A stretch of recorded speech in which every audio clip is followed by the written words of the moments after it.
छगन भुजबळांनी मंत्रिपदाचा राजीनामा देऊन बाहेर पडून बोलावं, विखे पाटलांचा सल्ला, वाद निर्माण करून राजकीय पुनर्वसनाचा भुजबळांचा प्रयत्न, विखेंचं वक्तव्य. विखेंनी मंत्रिमंडळ बैठकीत बोलावं, चव्हाट्यावर भांडणं कशाला, मराठा ओबीसी वाद जाणून बुजून केले जातात. भुजबळांवरील विखेंच्या टीकेनंतर वडेट्टीवार यांचा सल्ला. राजीनामा द्यायला मोठं मन लागतं, पण हे पदाला चिटकून बसलेत.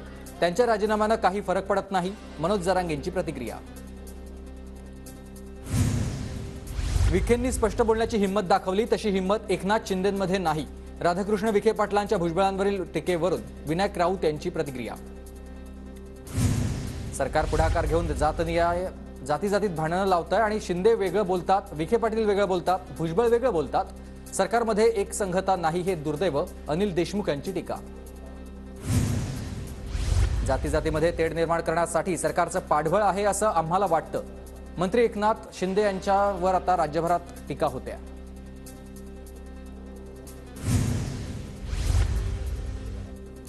बीडच्या जाळपोळीमागे एक शक्तिशाली हात, मराठा ओबीसीमध्ये वातावरण गढूळ करण्याचा प्रयत्नही झाला. रोहित पवार यांचा आरोप. ठाकरे गटाचे नेते आणि माजी महापौर दत्ता दळवींना 12 डिसेंबरपर्यंत न्यायालयीन कोठडी. मुख्यमंत्री शिंदेंबाबत अपशब्द वापरल्यानं दत्ता दळवींना अटक. मी काहीही चुकीचं बोललो नाही, शिंदेंना शिवीगाळही केली नाही. मी माझ्या वक्तव्यावर ठाम. दत्ता दळवींची प्रतिक्रिया. दत्ता दळवींना जामीन नाकारला. जामीन नाकारल्यानं ठाकरे गटाचे कार्यकर्ते आक्रमक. मुलुंड कोर्टाबाहेर कार्यकर्त्यांची जोरदार घोषणाबाजी. वरून दबाव आल्यानं दत्ता दळवींना जामीन मिळालेला नाहीये, सुनील राऊतांचा आरोप. तर उद्या जामीन मिळाला नाही तर रस्त्यावर उतरून आंदोलन करू, सुनील राऊत यांचा इशारा. गद्दार हृदय सम्राट स्वतःला हिंदू हृदय सम्राट म्हणून घेतात. एकनाथ शिंदेंवर गुन्हा दाखल व्हायला हवा, संजय राऊतांची मागणी. नारायण राणे आणि त्यांची नेपाळी मुलं खालच्या शब्दात टीका करतात. 70 सुप्रिया सुळेंना शिवीगाळ केली, त्यांना का नाही अटक केली, संजय राऊतांचा सवाल. राणेंची मुलं काय आहेत हे जनता चांगलं ओळखते. संजय राऊतांच्या टीकेला नितेश राणेंचं उत्तर. दत्ता दळवींवर राजद्रोहाचा गुन्हा दाखल झाला पाहिजे, तेव्हा त्यांना त्यांची जागा कळेल. दत्ता दळवींवर संजय शिरसाट यांची टीका. सरकार नालायक आहे हे तर त्यांना नालायकच म्हणणार नाही ना, संजय राऊतांची सरकारवर टीका. नालायक हा शब्द असंसदीय नसल्याचंही राऊत यांचं स्पष्टीकरण.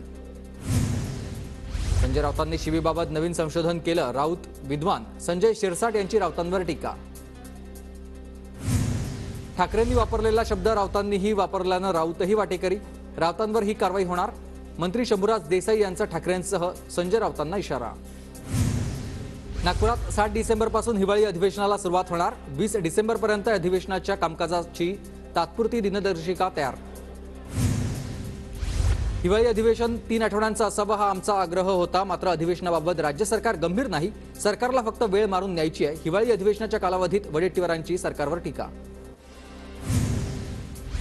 अल्पसंख्याक समाजाच्या विद्यार्थ्यांच्या शिक्षणासाठी आणि त्यांना पायाभूत सुविधा देण्यासाठी 500 कोटी देण्यात येणार. राज्य मंत्रिमंडळाच्या बैठकीनंतर अब्दुल सत्तार यांची माहिती.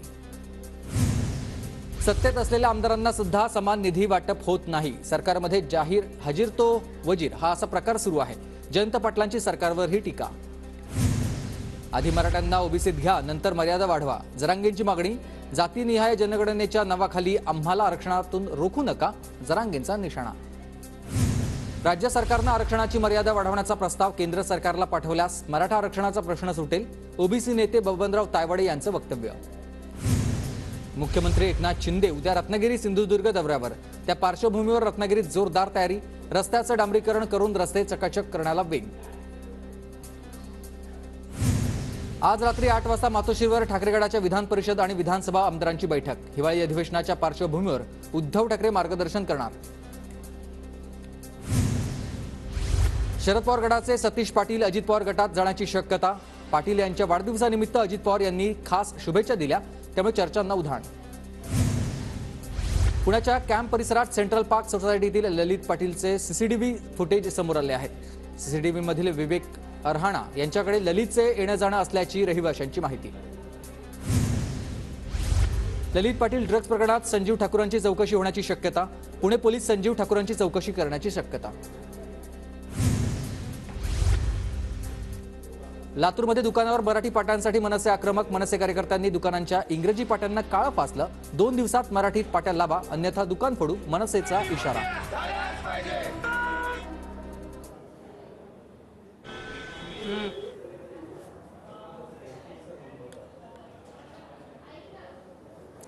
तर आपण ही दृश्य बघतो. रविकांत तुपकर हे सह्याद्रीवर दाखल झालेले आहेत. रविकांत तुपकर हे गेल्या काही दिवसांपासून आंदोलन करतात आणि त्यामुळे त्यांचं हे उपोषण सुरू होतं आणि उपोषणानंतर त्यांना मुख्यमंत्र्यांकडून आज निमंत्रण देण्यात आलेलं आहे. सह्याद्रीवर शिष्टमंडळ दाखल झालेलं आहे. स्वतः रविकांत तुपकर आपण बघतोय दाखल झालेले आहेत.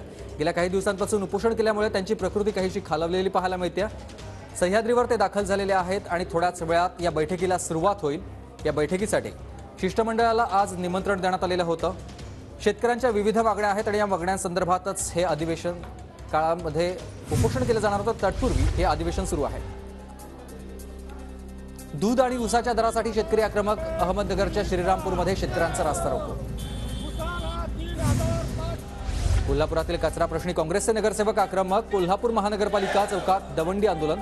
महानगरपालिकेकडून वेळेवर कचरा उठाव होत नसल्याचा आरोप. संभाजीनगर जालना रोडवर धनगर समाजाचा रास्ता रोको. धनगर समाजाचा एसटी प्रवर्गात समावेश करण्यासाठी अंमलबजावणी करण्याची मागणी.